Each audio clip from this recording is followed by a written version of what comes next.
redes sociales. Recibe, Señor, toda nuestra adoración a través de la música, de la oración. Y en este momento silencia todas las voces de este mundo, porque solamente queremos escuchar tu voz. Y que tu palabra pueda caer en aquel terreno fértil, en aquel que produce frutos y frutos para la eternidad. Gracias porque tu Santo Espíritu está con nosotros y esta noche va a hablar, va a curar nuestras heridas, va a producir en nosotros aquel arrepentimiento que nos lleva a correr a tus brazos. Por eso abrimos tu palabra, en el nombre de Jesús. Amén. Qué alegría poder saludar a todo este lindo grupo, a esta iglesia. Y gracias de verdad por estar aquí. Su presencia significa mucho en esta semana especial. Y tengo la alegría de aquí, yo estuve escuchando que hay muchas personas que están visitando, hay familias que están visitando la iglesia. Y yo quiero comenzar diciendo que aquí en la casa de Dios no existen visitas, todos somos familia. Y esta es una familia que se prepara para la eternidad. Y si tú ya entraste, porque Dios ya te trajo a su familia. Y este es el lugar donde tú nunca debes salir. No porque la iglesia salve, sino porque Hechos 2:47 dice que la iglesia es el lugar donde Dios reúne a todos los que van a ser salvos. Y eso nos da tanta satisfacción. Quiero saludar aquí, sé que está en medio de nosotros también un pastor, Pastor Miguel Monsalvo. Él es un pastor de la iglesia de Amor, Familia y Comunidad. Yo no sé dónde está él. Bienvenido, qué bueno. Gracias por estar aquí. Y todos los que están aquí, voy a saludarlos al final, les voy a abrazar. Vale la pena este tiempo invertido para Dios. Saludo a aquellos amigos que están siguiendo la transmisión a través de las redes sociales. Grande abrazo también para ti, mi cariño. Gracias por acompañarnos en esa transmisión. Gracias a Dios porque los medios de comunicación hoy nos permiten alcanzar en todo el mundo desde un lugar. Y el Evangelio vuela y tiene que predicarse el Evangelio en todo el mundo, dijo Jesús, y entonces vendrá el fin. Estamos en una serie especial hablando sobre el libro de Daniel. Ya comenzamos aquí hablando sobre un gran conflicto que es el tema que aborda Daniel desde el primer capítulo. Y ya hablamos aquí de que en este conflicto, en esta guerra entre dos poderes, existe mucho dolor, hay sufrimiento. Y hay un dolor que nosotros no podemos explicar, solo tenemos que aceptar que Dios en su soberanía lo permite. Existe a veces un dolor en el presente que luego lo comprendemos que fue para nuestro beneficio que Dios lo permitió. Pero existe otro tipo de dolor que solo lo entenderemos en el cielo. Y a nosotros nos corresponde solamente ser fieles. Ahora, hablar acerca del libro de Daniel es interesante. Varios educadores, políticos, incluso científicos, han tenido un interés muy especial por este libro. Y si bien es cierto, no es un libro muy popular como otros libros, siempre son predicados en las iglesias, el libro de Daniel trae para nosotros un mensaje especial, donde presenta principios de cómo podemos vencer en medio de este grande conflicto. Cuando hablo de grandes investigadores, por ejemplo, Cristóbal Colón, el descubridor de América. Él era un asiduo lector de la Biblia, pero tenía un interés especial por el libro de Daniel. Hace algunos años yo estudié un libro que a mí me llamó tanto la atención y me sorprendió. Aquellos que siguen Biblia Fácil, yo lo mostré para toda la gente. Un libro de Daniel escrito por Isaac Newton, matemático, científico, un hombre de tanto conocimiento que basaba su fe en Dios y creía que la Biblia es inspirada por Dios, y abrazó tanto el libro de Daniel. Yo cuando leí las páginas que Isaac Newton escribió, yo quedé sorprendido. ¿Qué cosa lo llamó tanto la atención a estos grandes personajes de la historia sobre el libro de Daniel? Hay muchos detalles. Y hoy vamos a leer una vez más el capítulo 1. Y vamos a leer algunos asuntos interesantes que hoy nos van a ayudar a resolver algunas preguntas que nosotros hacemos en nuestra vida. Versículo 1, capítulo 1 de Daniel. En el año 3 del reinado de Joacim, rey de Judá, vino Nabucodonosor, rey de Babilonia, a Jerusalén y la sitió. El Señor entregó en sus manos a Joacim, rey de Judá, parte de los utensilios de la casa de Dios. Los trajo a tierra de Sinar, a la casa de su Dios. Colocó los utensilios en la casa del tesoro de su Dios. Y dijo el rey Aspenaz, jefe de los eunucos, que trajese de los hijos de Israel, del linaje real, a los príncipes, muchachos en quienes no haya tacha alguna, de buen parecer, enseñados en toda sabiduría, sabios en ciencia, de buen entendimiento, idóneos para estar en el palacio del rey, y que les enseñase las letras de los caldeos. Y el rey le señaló para cada día la provisión de la comida del rey, del vino que él bebía, para que los criase 3 años, a fin de que ellos representasen al rey. Entre ellos estaba Daniel, Ananías, Misael y Azarías. A estos el jefe de los eunucos puso nombre: a Daniel Belsasar, a Daniel Sadrach, a Misael Mesac y a Azarías Abednego. Pero Daniel propuso en su corazón no contaminarse con la porción de la comida del rey, ni con el vino que él bebía. Por eso pidió al jefe de los eunucos que no se le obligue a contaminarse. Y Dios puso en Daniel gracia y buena voluntad, y entonces accedió a aquel pedido. Y así continúa la historia. Por supuesto, voy a usar solamente algunos detalles. Primera cosa que intriga a muchos estudiosos: ¿qué significa Dios entregó a sus hijos en manos del enemigo?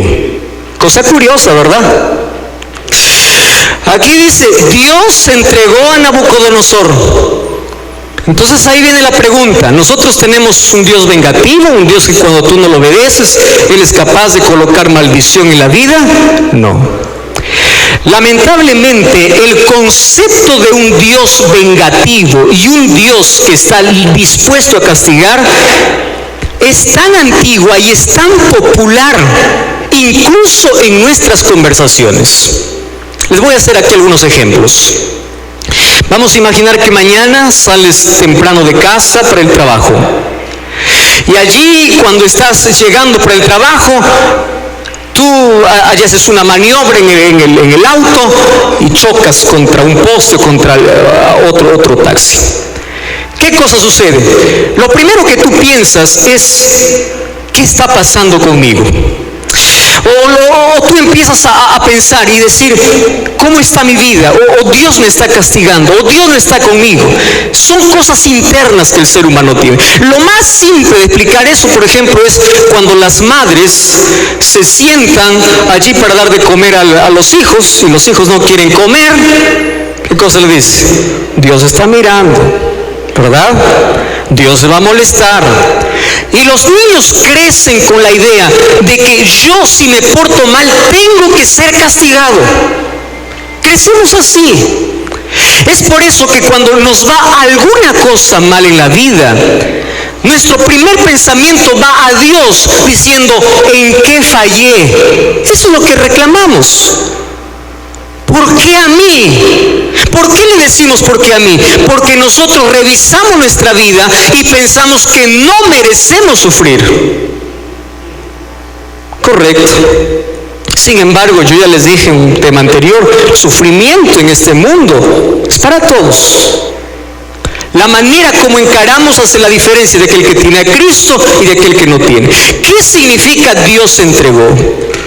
Dios entregó significa lo siguiente: el pueblo de Judá, la tribu de Judá, se rebeló contra Dios. Presten atención. Mientras tú eres obediente a Dios y te tomas del brazo de Dios, Dios siempre te protege. Su protección no significa que no te va a llegar el mal. Su protección significa fortaleza y confianza en las mayores crisis de la vida. Ahora, cuando dice Dios entregó, está diciendo Dios quitó su protección, pero no porque Dios quería quitar su protección, sino que Él respeta nuestra libertad. Y cuando el ser humano le dice a Dios, yo no quiero nada contigo, Dios continúa amándote, Dios continúa llamándote, Dios va a continuar queriendo conquistarte, pero Él va a respetar tu voluntad, tu libertad para elegir. Entonces quitó la muralla de protección. ¿Y quién vino? Vino Nabucodonosor. ¿Quién era Nabucodonosor?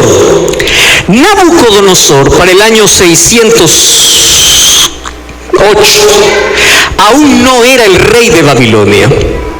Nabucodonosor era el hijo del rey que estaba en Babilonia. ¿Cómo se llamaba el papá? Se llamaba Nabopolassar. Un día Nabopolassar le encarga a su hijo una misión y le dice, tengo ciudades en Egipto que están rebelándose contra mí, porque una costumbre antigua era subyugar a varias ciudades, y cuando estos se rebelaban o le provocaban, estos reyes se iban enfurecidos y destruían la ciudad. Entonces ahí Egipto se rebeló, Nabucodonosor tomó su ejército, fue para Egipto, y allí en la batalla de Carquemish en Egipto venció a los egipcios. Solo que cuando estaba regresando para Babilonia, en medio del camino encontró a Judá. Y Judá también se estaba sublevando contra Nabucodonosor o contra Nabopolassar. Entonces Nabucodonosor dice, yo me voy a ahorrar el trabajo de volver de Babilonia. Ya que está en el camino, vamos a conquistar de una vez. Y entraron, sitiaron allí a la ciudad de Judá. Y cuando ellos están allí destruyendo la ciudad de Judá, viene la noticia para Nabucodonosor y le dice, tu padre murió. Y una de las cosas que él tenía miedo es que alguien le quite el trono. ¿Qué cosa hizo? Dejó la conquista y dijo, tráiganme solo muchachos buenos. Estas son las características. Y Nabucodonosor se fue para que nadie pueda quitarle el trono. Mientras, porque su padre ya falleció. Y desde allí comienza la historia del libro de Daniel. ¿Cuánta distancia había entre Judá, entre Jerusalén y Babilonia? Habían aproximadamente 1600 kilómetros. Ahora, ¿ustedes imaginan cómo llevaban a los cautivos aquellos reyes que conquistaban? No era en auto, de paso que no había, ¿verdad? Caminando, amarrados. La historia cuenta que algunos eran más crueles, que hacían un agujero en la nariz y colocaban una argolla. Allí los amarraban a una soga y los tiraban, caminando por aquel desierto los kilómetros que fuesen necesarios. No tenemos registro que eso sucedió con Daniel, pero era la costumbre, la manera como ellos llevaban allí a los cautivos. Yo quiero que te pongas a imaginar conmigo un momento. 1600 kilómetros a pie. ¿Cuántos pensamientos pueden pasar por tu cabeza? En tu mente, imagínate que tú hubieses sido Daniel. ¿Qué hubieses hecho? ¿Te hubieses rebelado contra Dios?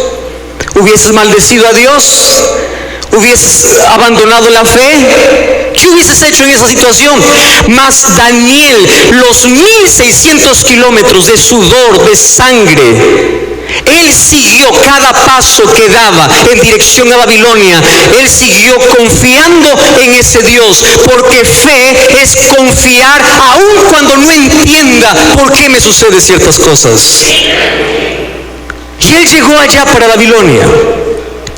Y cuando llegó para Babilonia, Satanás tenía un plan, así como tiene para cada uno de los que están aquí. Satanás tiene un plan destructor, un plan que a él no le gusta fallar, a él no le gusta perder, un plan bien elaborado. Bien elaborado. Entonces Satanás, durante todo ese trayecto, esto no dice la Biblia, esto solamente es para imaginar, trató de colocar duda en el corazón de un muchacho de 18 años. Daniel tenía aproximadamente esa edad, 17 a 18 años. Duda, duda y duda. Y el diablo, cuando sabe de que tú no caes en una de sus trampas, él tiene 5 más.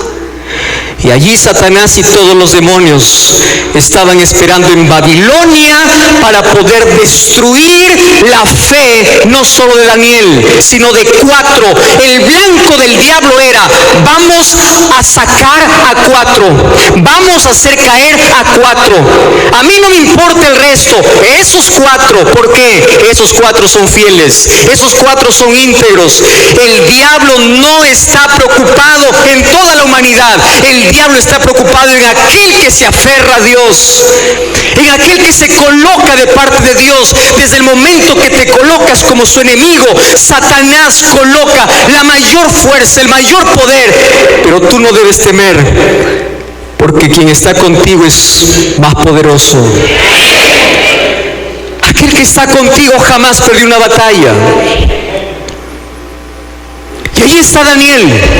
Y cuando llega, Satanás a través de Nabucodonosor ya tiene un plan elaborado. De esta Daniel no sale. Queridos, ahora llega la historia. Imagínate, yo no sé si están amarrados. Llegan al palacio más grande que existía en todo ese mundo antiguo, el imperio babilónico. Palacio enorme. Allí cerca al palacio hay un templo que Nabucodonosor construyó.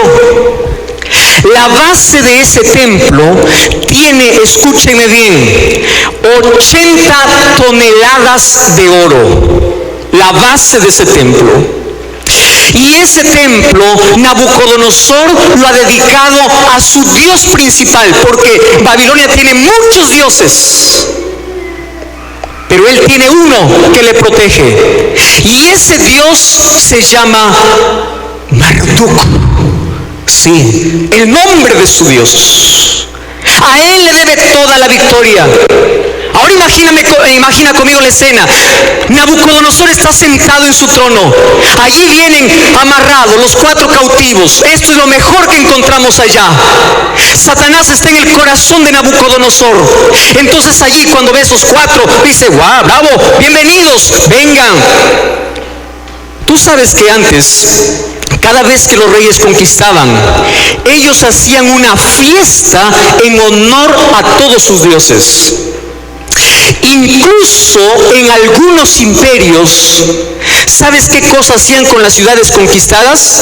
Sacaban la piel de las personas. Y algunos morían despellejados, sin piel. Tomaban la piel y ¿a dónde los llevaban? A sus dioses. Y les ofrecían ofrenda, le decía: gracias a ti, mi Dios, tenemos la victoria. Mira la piel de nuestros enemigos. Pero ahora no tenían piel, ahora tenían 4 muchachos. Y estos 4 muchachos ingresan a un salón enorme. En ese salón hay música, en ese salón hay comida, en ese salón, entre oscuro y claro, entre las luces y la tecnología que existía en ese tiempo, llegan estos 4, y cuando estos 4 ingresan, todo el mundo se pone de pie, pero no porque quieren honrar a esos 4, sino porque quieren burlarse de esos 4 y alabar a sus dioses, diciendo: vencimos al Dios de Israel, vencimos a Jerusalén. Miren, ¿dónde está ese Dios? Nuestros dioses son más poderosos. Oh Marduk, tú eres más poderoso que aquel Dios de Israel. ¿Qué harías tú? Piensa una cosa. Una vez más, Satanás trabajando con la mente.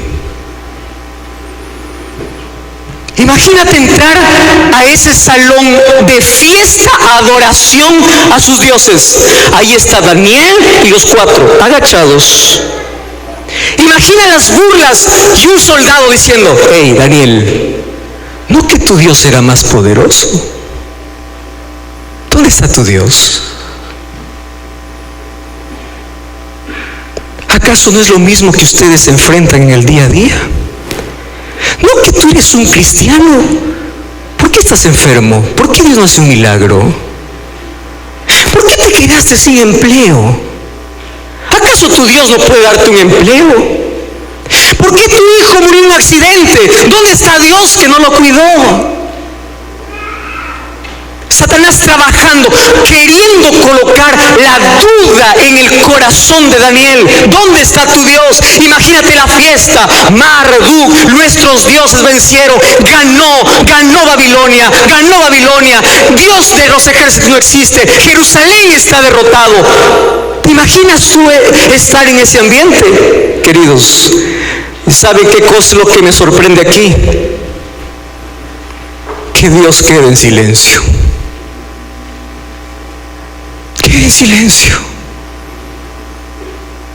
Alguna vez en la vida la gente te va a encarar, se va a burlar en tu cara diciendo: vale la pena ser cristiano, yo tengo más dinero que tú, yo tengo más comodidad que tú, yo soy mejor que tú, yo alcancé mayores cosas que tú. ¿Dónde está tu Dios? Y cuando nosotros enfrentamos esa situación, parece que Dios continúa en silencio. ¿Sabes por qué?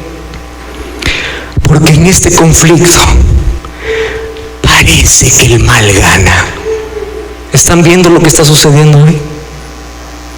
Parece que el mal va a ganar. Parece que Satanás tiene tanto poder que humilla tanto a los hijos de Dios. Parece que él va a ganar. Pero tranquilo, es solo el comienzo. Al final se va a ver quién realmente gana este conflicto. Y ahí están estos 4 muchachos humillados. Y ahora Satanás se coloca en Nabucodonosor y le hace pasar por 3 situaciones que esta noche yo quiero que tú puedas comprender, porque Satanás continúa usando la misma estrategia para sacarte del camino que tú has elegido. 3 estrategias. Primero, el primer ataque de Satanás, primero es con la mente. ¿Qué cosa hizo el jefe de los eunucos? Hizo lo siguiente: a partir de hoy, ustedes ya no tendrán más el mismo nombre. ¿Estrategia de Nabucodonosor? Sí, pero detrás de esa estrategia, ¿quién estaba? Satanás. ¿Por qué era importante cambiar el nombre a Daniel, Ananías, Misael y Azarías? ¿Saben por qué? Porque el nombre representaba el carácter de la persona. Por ejemplo, ¿qué significaba Jacob? Jacob significaba mentiroso. Un día se encontró con Dios y Dios le cambió su carácter. Y al cambiarle su carácter, ¿qué cosa le cambió? Su nombre. Ahora no te vas a llamar Jacob. ¿Cómo te vas a llamar? Israel. ¿Recuerdas cuando Saulo era un perseguidor de cristianos? Un día se encontró con Jesús y después de ese encuentro con Jesús ya no se llamó más Saulo. ¿Cómo se llamó? Pablo. Tú sabes que una de las promesas que Dios tiene para todos sus hijos es que cuando lleguemos al cielo, dice que todos recibiremos un nuevo nombre. ¿Qué significa ese nuevo nombre? Nuevo carácter. Ya nunca más seremos los mismos. Y Daniel significaba: Dios es mi juez. Y el diablo dijo, yo tengo que trabajar con la mente. Si él, todos le llaman Daniel, él siempre va a pensar, Dios es mi juez, le voy a cambiar el nombre. ¿Y qué nombre le voy a colocar? Belsasar. ¿Qué significa Belsasar? Aquel que guarda los tesoros del rey. ¿Qué te parece? Olvídate de tu Dios. 1600 kilómetros de recorrido. Tu Dios no te ha guardado. Ahora, mi Dios te va a proteger. Y así cambió el nombre de los tres. ¿Cuál es la intención? Trabajar con la mente, cambiándole desde el nombre, cambiando la identidad, cambiando todo aquello que le recuerde a Dios. Voy a hacer un paréntesis acá. ¿Sabes cómo Satanás hoy está logrando sacar a miles de personas del camino de fe? Trabajando con la mente. ¿Y tú sabes cómo lo consigue? Satanás ha llenado este mundo de filosofía a través de las películas, a través de la música, a través de todo lo que existe en este mundo. Está para poder atacar la mente del ser humano, cambiar su carácter, cambiar su identidad. Primera estrategia. Pero el diablo no solamente ataca la mente. ¿Sabes cuál es el segundo ataque del diablo? El cuerpo.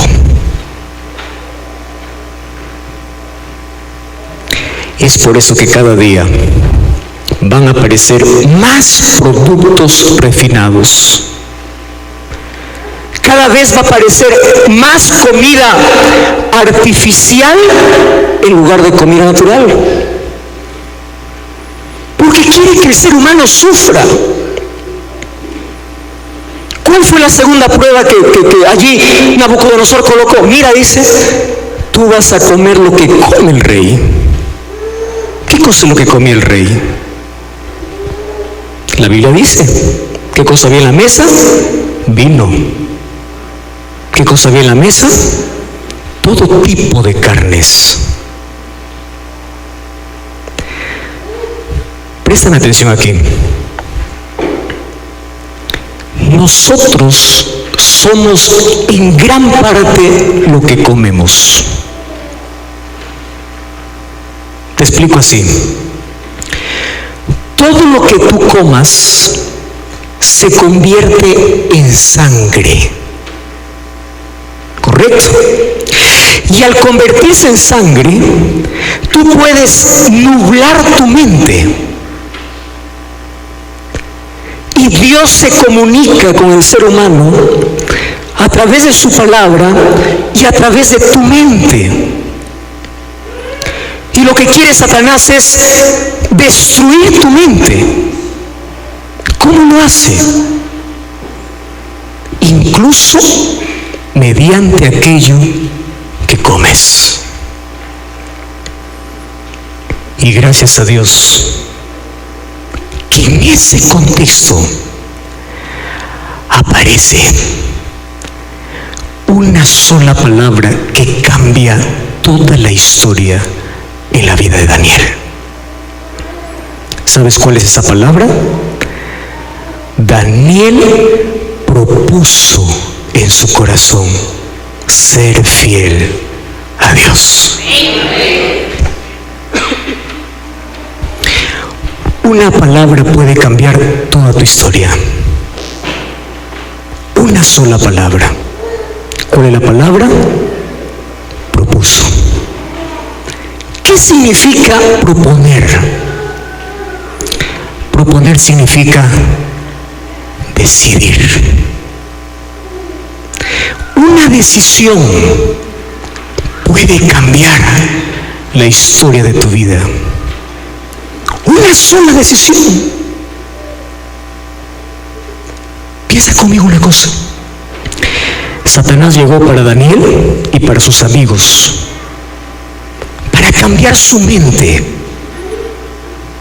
cambiar su cuerpo, para destruir su fe.